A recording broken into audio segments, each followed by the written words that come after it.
আসসালামু আলাইকুম প্রিয় দর্শক, আমরা আছি সান্ধ্যকালীন গানের অনুষ্ঠানে।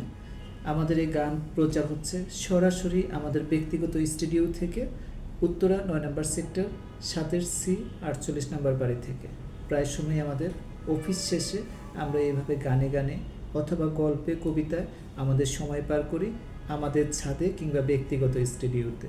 যে যেভাবেই নেন না কেন, আমরা কিন্তু বিষয়টাকে প্রচুর পরিমাণে এনজয় করি, কারণ জীবনটা হচ্ছে উপভোগ করার জন্য।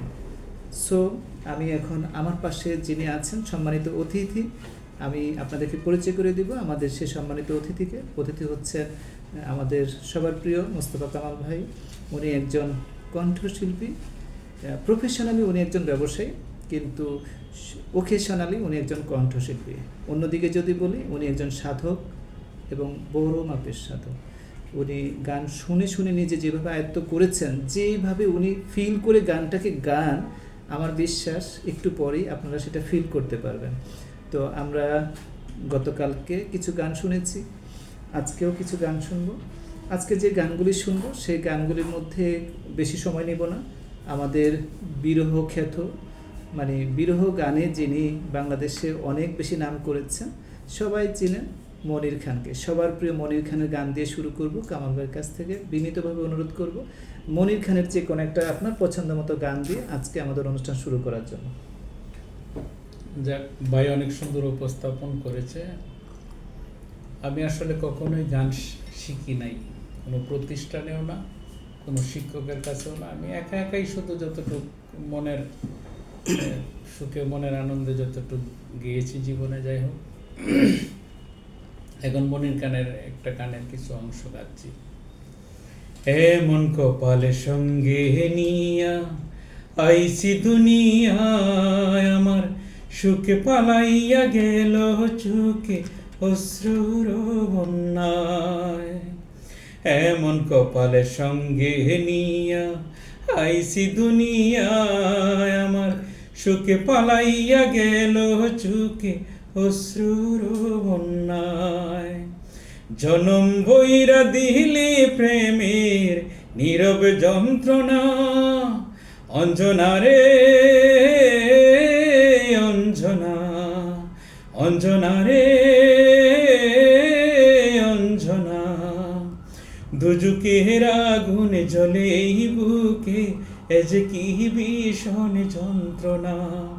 ঘুমে নেই চোখে, রাতে জেগে তাকা, এ যে কি ভীষণ যন্ত্রণা। কাউকে বলা তো যায় না, একবার দেখেও গেলা না। এমন কপালে সঙ্গে নিয়া আইসি দুনিয়ায়, আমার সুখে পালাইয়া গেল চোখে অশ্রুর বন্যায়। এমন কপালে সঙ্গে নিয়া আইসি দুনিয়ায়, আমার সুখে পালাইয়া গেল চোখে অশ্রুর বন্যায়। জনম বইরা দিলে প্রেমের নীরব যন্ত্রণা, অঞ্জনা রে অঞ্জনা। দুজুকের আগুন জ্বলে এই বুকে, এ যে কি ভীষণ যন্ত্রণা। ঘুমে নেই চোখে, রাতে জেগে তাকা, এ যে কি ভীষণ যন্ত্রণা। কাউকে বলা তো যায় না, একবার দেখেও গেলা না। অনেক ধন্যবাদ। তবে একটা প্রশ্ন আমার এই গানটা শোনার পরে, এই গানটা আমরা যারা 90 দশকের, তারা গেত তখনই যখন চিঠির আমল ছিল আর কি। সিনিয়র আপুদেরকে পছন্দ করতো কিংবা জুনিয়রদেরকে, হ্যাঁ, যখন অনেক চেষ্টার পরেও ব্যর্থ প্রেমিক হিসেবে নিজেকে প্রমাণ করত, তখন তারা সন্ধ্যার পরে কোনো বাগানে, রাস্তার পাশে বেঞ্চি থাকতো বসার, ওইখানে বসে বসে এই ধরনের গানগুলি গুনগুন করে গাইতো। আমার প্রশ্ন কামাল ভাইয়ের কাছে, আপনি কেন এই গানটা পছন্দ করলেন এবং গাইলেন? ওই গানটা আসলে ওইরকম কিছু না, ওই গানটার মধ্যে কিছু বিরহের কথা ছিল, এবং গানের যে সুরটা অনেক আবেগময় ছিল, যার জন্য এই গানটা আমার খুবই ভালো লাগতো, আমার খুব পছন্দ হইতো, এই আর কি। যাই হোক, কামাল ভাই আমাদেরকে জাতির উদ্দেশ্যে জানাতে চাচ্ছে না আসল কাহিনী। আমরা এতে কোনো রকমের মনে কষ্ট পাইনি। আমরা কামাল ভাইয়ের গানের মধ্য দিয়ে ওনাকে আবিষ্কার করব আসলে উনি কি ছিলেন, কি আছে, কি থাকতে চায়। এরই ধারাবাহিকতায় আমরা এখন শুনবো রবি চৌধুরীর একটা অত্যন্ত জনপ্রিয় গান। কামাল ভাই। ভুললে ভেঙে গেলে যদি আসো কোনো দিন, ফিরিয়ে দেব না তোমায় আমি সেই দিন। ভুললে ভেঙে গেলে যদি আসো কোনো দিন, ফিরিয়ে দেব না তোমায় আমি সেই দিন। হয়তো এখন তুমি ভুলে গেছো আমাকে, বলতে পারি না তাই তোমাকে। খুব বেশি মনে পড়ে তোমাকে, ভুল করে মনে পড়ে তোমাকে। হৃদয়টা শূন্য করে চলে গেছো বহু দূরে,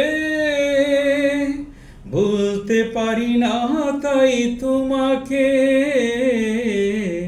খুব বেশি মনে পড়ে তোমাকে, ভুল করে মনে পড়ে তোমাকে। কত চেনা মুখ আমি দেখি প্রতিদিন, চোখেরই আড়াল হয়ে আছো বহুদিন। কত চেনা মুখ আমি দেখি প্রতিদিন, চোখেরই আড়াল হয়ে আছো বহুদিন। এখনো তোমার